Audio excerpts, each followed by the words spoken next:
chapter 11 is actually the catabolism, which is energy release and conservation. Now, this is the only we are going to talk about the 11.1, which is the metabolic diversity and the nutritional types, because this is the only part that is relevant to the growth of the microorganism that we talked about earlier.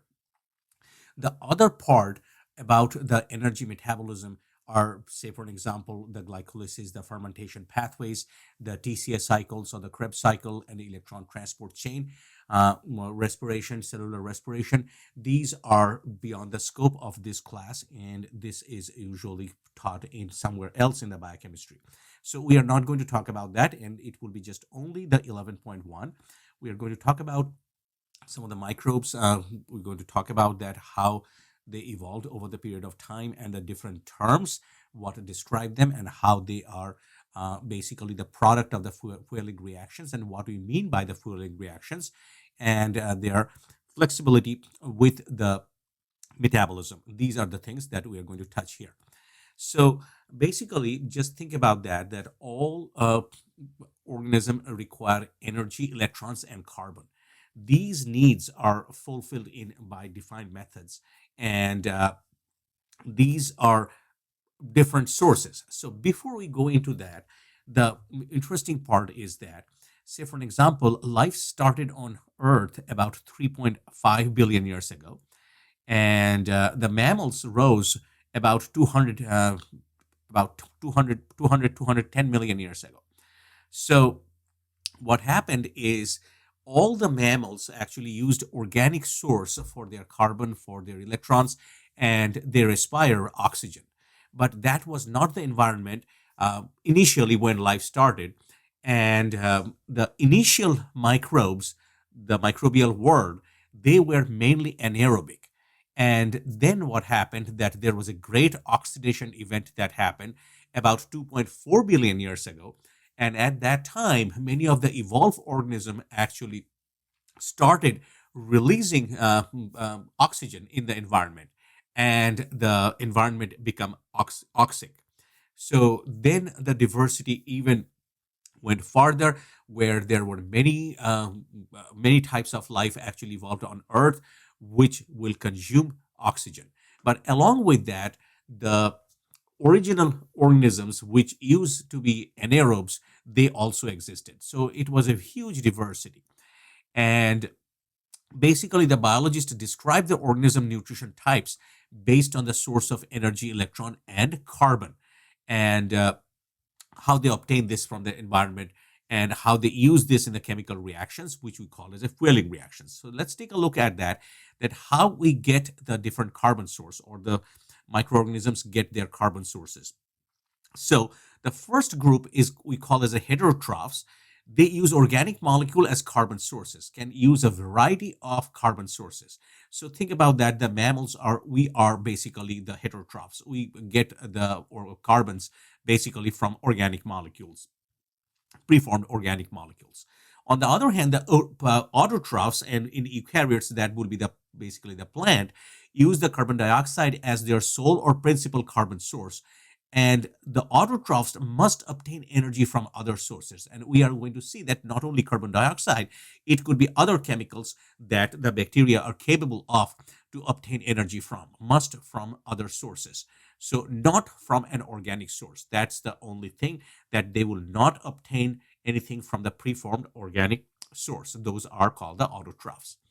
After that, we can also separate the organism based on the energy source. If they use the light as a source of energy, we call them as a phototrophs, very, very self-explanatory. On the other hand, if they obtain the energy from oxidation of chemical compounds, which is a variety of chemical compounds, we call them as chemotrophs. So energy source, phototrophs, and the chemotrophs. And then the third one and the last one is we can just separate them as where they get their electron from. And this is actually the most important part, that all these organisms need to have something which we called as a reducing chemical, which essentially from where they get the electrons. And so that's basically the source. So the lithotrophs, litho means rocks, use reduced inorganic substances. And as they get the electron from that, those substances will be oxidized. So that's their source, the lithotrophs. On the other hand, the organotrophs extract the electrons from reduced organic compounds. And we are going to take a look at some of these examples as well. So here we are looking at the sources of energy, electrons, and the carbon. So based on that, we combine all of them as it is. So just think about that energy sources could be light. We call them phototrophs, chemical chemotrophs, electrons, lithotrophs, as well as organotrophs. Carbon, if it is from the CO2, when they're we call this an autotroph. If it's an organic source of carbon, then we call them as the heterotrophs. And based on those, we name the groups in a combined manner. So we will call this photolitho heterotroph, or say photo organo heterotroph. That kind of naming naming will be there. So let's take a look at the different groups. So these are the major nutritional type, where you can see the nutritional type. Then you see the energy source, carbon source, and electron source, and the representative microorganism. Now, rather than starting right from this top, we will start from what we called as the chemolithoautotrophs, this group. The reason for this, that these organisms actually used the inorganic chemicals and used carbon dioxide for their carbon source, and they used the inorganic electron donor. And as you can see, the sulfur oxidizing bacteria, hydrogen oxidizing bacteria, methanogens, nitrifying bacteria, iron oxidizing bacteria are the representative of those. So they both derive the energy as well as the electrons from the organic compounds. And they are the most ancient group. That's the reason that we just mentioned this as a first in this list. And they also help today.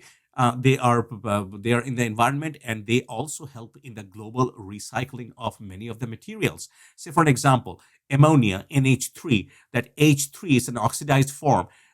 It's in the reduced form, and they extract the electrons from there, and they convert it to the nitrate, NO3 minus. So this oxidized. So ammonia is oxidized to nitrate. So this is basically the process, that while they are getting the electrons, and how the reaction happens. On the other, for example, from sulfur to sulfate. This is the way that from sulfur they get the electrons out, and the SO4 minus, the sulfate that is in there, basically which is the oxidized form. So these are the chemolithotrophs, chemolithoautotrophs. The next came the photolithoautotrophs, and evolutionarily, and they extract their electrons from the inorganic donor, such as, say, for an example, hydrogen sulfide, sulfur.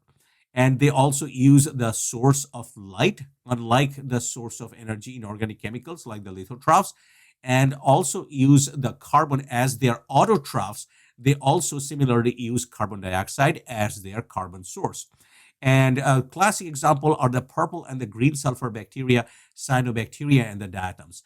And these are the bacteria which actually release the oxygen, and these are responsible for making the environment oxic in 2.4 billion years ago, which is the great oxidation event. So on the other hand, the protists like algae, cyanobacteria, these are plant-like and evolved much later, and they employ water as the electron donor. Water is inorganic as well, water as the electron donor, and they release oxygen. And these are the ones which are the cyanobacteria and the protists. They were responsible for this great oxidation event. And they also fix the carbon dioxide to make the different sugars, and we can call these group as these are the primary producers, and they are at the bottom of the ecological food chain. So primary producers. After that, we are going to talk about the chemoorganoheterotrophs or chemoheterotrophs. So you can see that right here, chemoorganoheterotrophs, or sometimes these are just called chemoheterotrophs.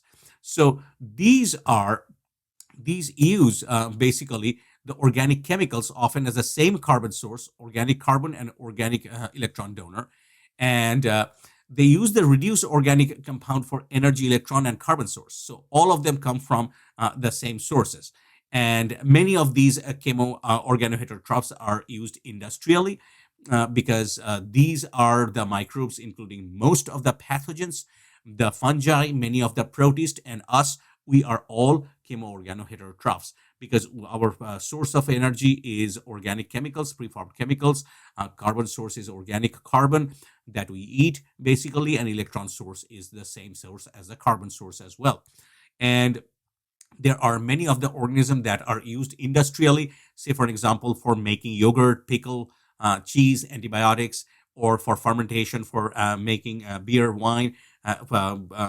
These are, which include a couple of eukaryotic microorganisms as well, like an yeast, Saccharomyces cerevisiae. All of these are basically chemoorganoheterotrophs. After that, the next group is the photoorganoheterotrophs.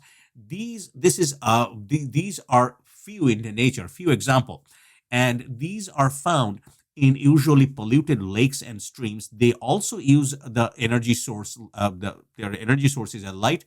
They use organic carbon, and their source of electron is also organic. And the classic example for these is the purple non-sulfur bacteria and green non-sulfur bacteria. So these pigments are responsible for trapping the light energy, by which they convert the organic carbon and use the electron source from the organic matter as well. The next and the last group is the chemolithoheterotrophs. These also use inorganic chemicals as an energy source, and carbon source is organic, and electron source, on the other hand, is inorganic. That's why litho, or that means that these are rocks, or basically they get their electron from the rocks or from the chemical. And they are some sulfur oxidizing bacteria, say, that is from this Bigatua, this species. This is, and many of these chemolithoheterotrophs, basically what they do, that they drive the biogeochemical cycle. So you can appreciate that most of these organisms are present in the current world. Some of them utilize carbon dioxide as their source, some of them organic carbon, inorganic organic carbon, and some use light or organic material for their energy source. And all of them are responsible for a proper ecological system that what we have. But this classification is actually sometimes not easy, because there is metabolic flexibility among these organisms. Say, for example, the purple non-sulfur bacteria act as this purple non-sulfur bacteria, they act as photoorganoheterotrophs in absence of oxygen, but can oxidize organic molecules, but function chemoorganotrophically at normal oxygen level. So basically, there are differences in there. And in low oxygen, both may function simultaneously. So they can be chemoorganoheterotroph, or they could be photoorganoheterotroph. So both of them.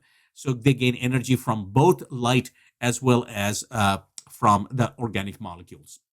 And that's how these group, they can adapt to in the changing environment. So that's the major nutritional types.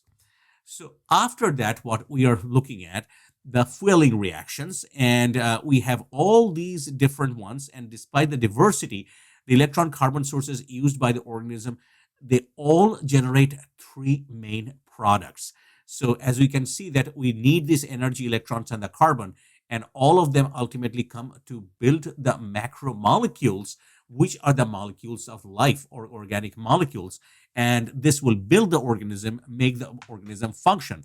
What we mean by that, that these macromolecules will be the sugars and the carbohydrates. These molecules will be the proteins. These will be the nucleic acid, and these will be the lipids or the fats. So these are the four classes of the macromolecules.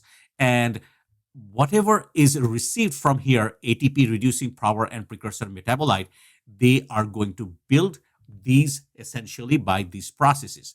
So let's take a look at this, that from the energy that is derived, the energy currency adenosine triphosphate is produced, that this is basically the fuel for the synthesis of the bonds. This is broken, and the energy released is used in chemical reactions. On the other hand, the reducing power, this is carried by this NADPH basically. So the reducing power is basically because you have the electrons, and those electrons are carried by the NADPH, and this adds the hydrogen atom, the H atoms, and by itself NADPH is oxidized to NADP plus.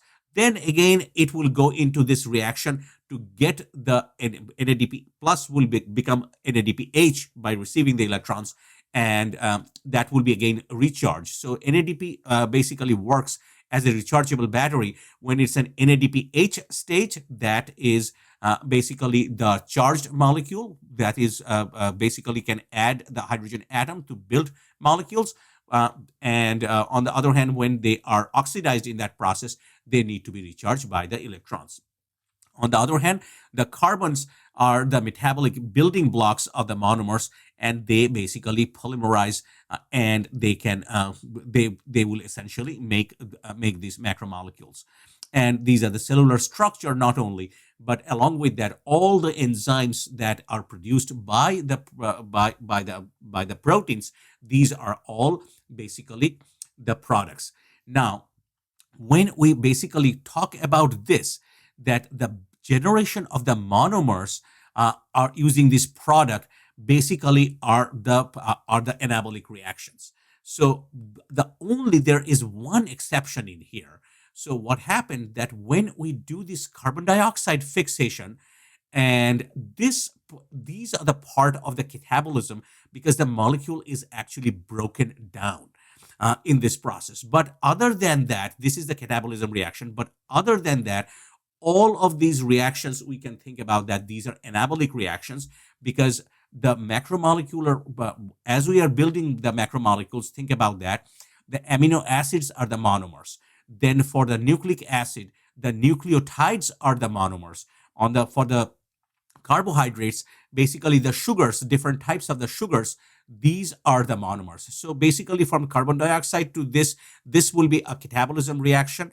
But from after that, you have this precursor metabolite. From here, when you make the metabolic building blocks, the monomers, that will be the anabolic reaction.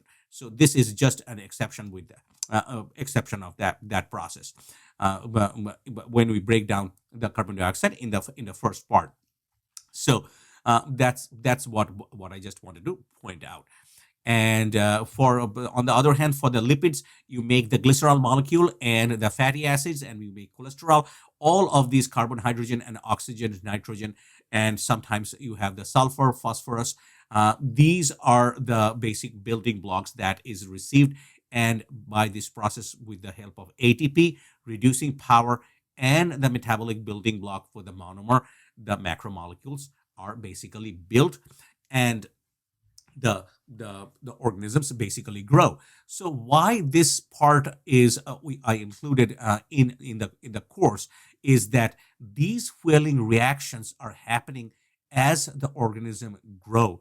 And as we just talked about that, how the organisms actually grow in culture and in nature, these are some of the relevant points to be kept in the mind. So that is all for the 11.1.